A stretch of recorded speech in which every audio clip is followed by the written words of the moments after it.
Hi everyone, welcome to On the Other Hand. I'm Ariane Zurcher, and today I'm just going to talk about some of the things that are going on. I started a big piece here, and then I just kind of came to a grinding halt. And one of the things, sometimes life can just feel a little hard, and sometimes sadness feels too big to push past. I guess that's the way I'm gonna say it. It's hard to talk about this stuff. As many of you know who subscribe and watch my channel regularly know, I've been absent with these videos. At first I thought I was just burnt out, and then as time went on I realized it was more than that. I lost my mom August, a year and a half ago, so not last August but the August before. As a result of that, I kind of stopped blogging. I used to blog, and I blogged for years. I mean, gosh, years, over a decade. Between my daughter's blog, I mean, it's now her blog, but she doesn't blog either on it. But that blog I started, and then at a certain point I wanted a blog that was just about life and art and the expression of life through art. So I started my blog, Where Art and Life Meet, which is on my website.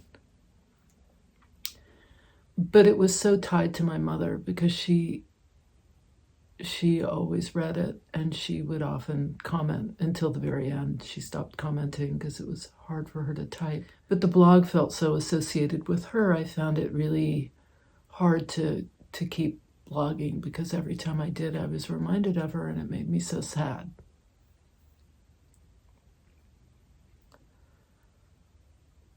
But I kept, going. I was doing workshops and pretty busy. And then this summer, I thought, I need a break, and I deleted my Patreon page.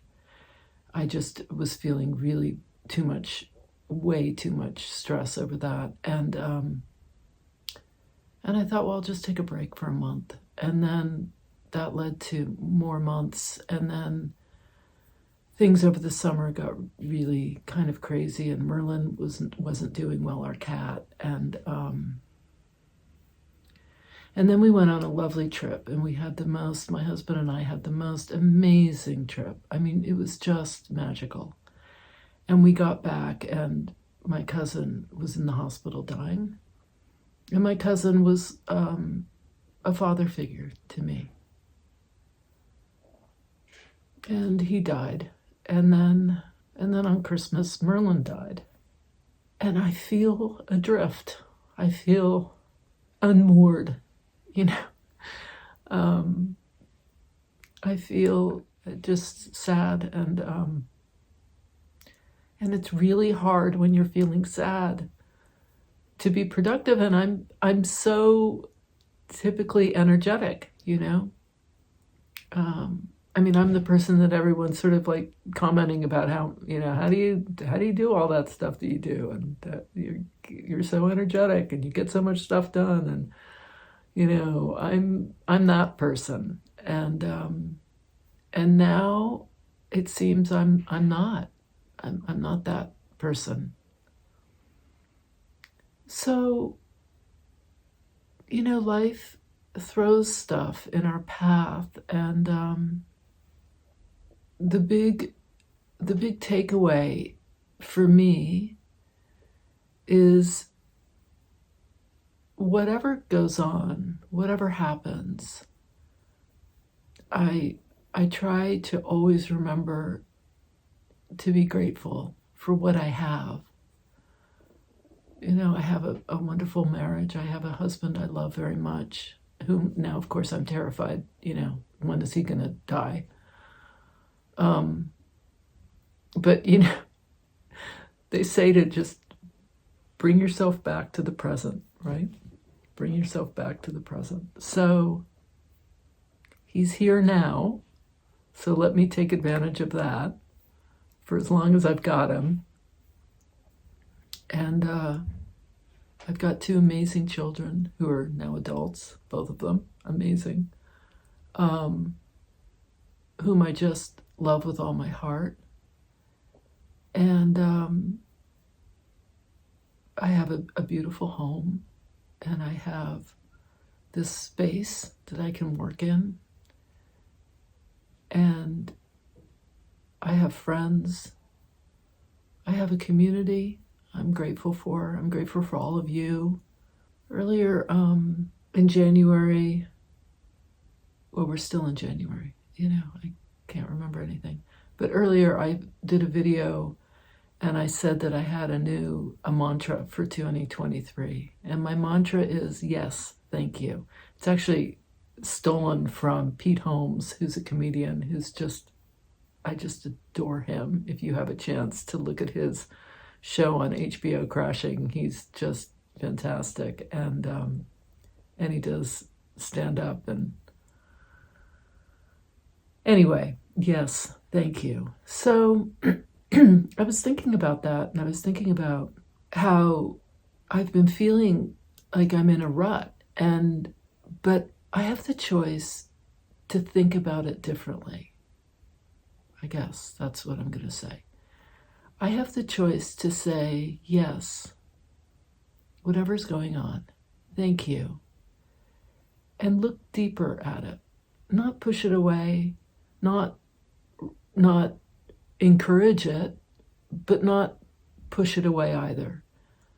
I think of a little kid, and you've got something else you want to do, and the little kid is really wanting your attention. And, you don't yell at your kid. You say, okay, listen, I really want to hear what you have to say, but I've got to do this other thing first. So I'm going to be back. I'm going to be right back. So if you can just wait, hold on, hold that thought, and I'm going to come right back to it. And then do something else and then come back and sort of listen. So I'm trying to listen. And I guess what I'm hearing is that my father died over 20 years ago. My mother died, and then Peter died. And those were the 3 sort of parental figures in my life. And if any of you watching this are old enough, you've lost your parents too. I mean, let's face it, it's going to happen to all of us. And there's a feeling of being adrift, a little bit at sea, where you kind of reevaluate. And so without putting any kind of judgment on it, it's good, it's bad, it's not good, whatever. It is. It just is. And so let me just be with that. And so that's what I'm doing. Let me just be with that. I don't know what I'm doing. I really don't. I have no idea. I love watching process videos. I love watching people create art. It is so exciting to me. But this is part of creating. When you're not creating, when you're just feeling stuff. And then hopefully you are able to get to a place where you are able to create, where you are able to express yourself artistically. And then the work has this in it, but you'd never know it. You'll look at it, and you'll never know. You'll never know. When I look at art, I often think about that. What was the artist going through when they created this amazing, magnificent thing that they've created? There's this wonderful artist, Thornton Dial, that I just adore. He was just magnificently talented, this man. And he came from sharecroppers in the South, And his work is so, I mean, I'm just so drawn to it. And I find that there's pain and there's joy and there's transcendence and there's work and there's tears. And what that man, and of course I never met him and he's dead now, but what I've read that he went through was horrific. And yet he created these magnificent pieces of beauty that I can look at and just revel in their magnificence. So anyway, this is, I don't have a process video for you. Well, I do. This is the process. But I haven't been able to put it down to create something that I care to show anyway. And at some point I will. And that'll be maybe the next video. So to all of you, I hope everyone is well. And if you're not, just know that you're not alone. We're not alone. We're not. If you reach out to enough people, you'll always find someone who's going through something. And, I was going to say much worse. I don't want to compare it. I don't think comparing someone's pain to another person's pain. Obviously, there are people who are going through horrific things, absolutely horrific, untold horrors. And I'm not in any way ignoring that or, I'm just talking about this. And let me continue to dig a little deeper and see where I go with all of this. Until next time, let's just know that we're not alone.